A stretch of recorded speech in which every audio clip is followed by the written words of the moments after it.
how do you help people to learn the principles? Do you do it in with a chalkboard? Do you do it with?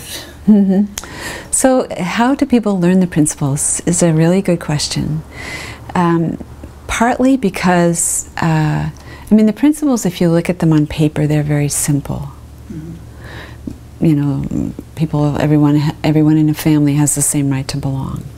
And there's consequences if we exclude people, for example, you know. And yet there's so many ways that can show up. You know, how we exclude, why we exclude, what the circumstances were. So if a family member sacrifices a lot for a family who suddenly finds themselves in poverty, when the family becomes wealthy, they may feel guilt and actually exclude that person. But you have to first really understand what it means, what belonging is. You have to sort of metabolize it.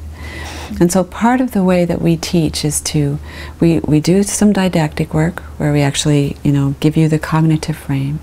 And then we do a series of, you know, learning activities throughout the course where you're invited to take this and reflect on your own life. And you're invited to take these different principles and to look for them in real life. Even, for example, to go to a movie and look at how belonging is a thread in that movie. And be able to explain what you're seeing. So there's a way where we really try to help people metabolize the principles. Because that's what you want. You want to have it like in your cells. So that when you're sitting in the chair and you're listening to someone's story, you really have that sense of, you know, okay, I bet I know where this goes. And you may not even have, you may not be saying, oh, it's a belonging issue to yourself. But you've metabolized that dynamic to the point where you really have a sense of what to ask for, where to go, where this is likely to go. Yeah. And then in addition to the didactic teaching and the experiential, do students also have a lot of homework?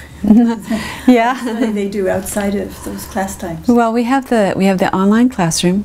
So that we cover a lot of the didactic material there, but we've tried to make it a multimedia classroom. So there's video, there's learning activities, there's discussion groups, there's, you know, joint activities. So it's an active space, not just a reading space. And we also encourage people to, you know, form a practice group, get friends together, let them see if they'll be willing guinea pigs so you can practice. So we do a lot of things to really take it into a doing space, not just a thinking space. And the three periods of 4 days where we meet in person, those are really around doing. I do some demos, but we also unpack those.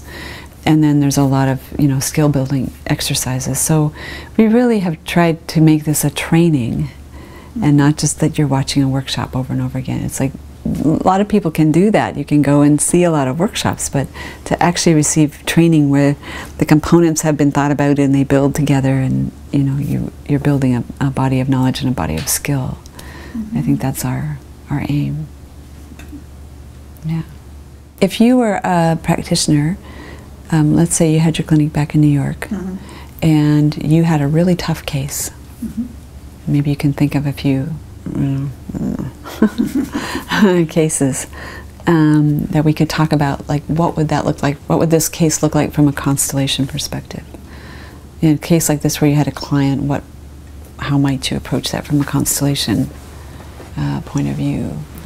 Because one of the things that, just that little bit I did on the narcissism, it's, you know, I understand the psychoanalytic framework, but the constellation framework is actually different. Okay, so we do really have a different, it's not just the work, it's also that we have a different conceptual framework that we're working out of. And unfortunately that framework hasn't been articulated as well as maybe needs to happen.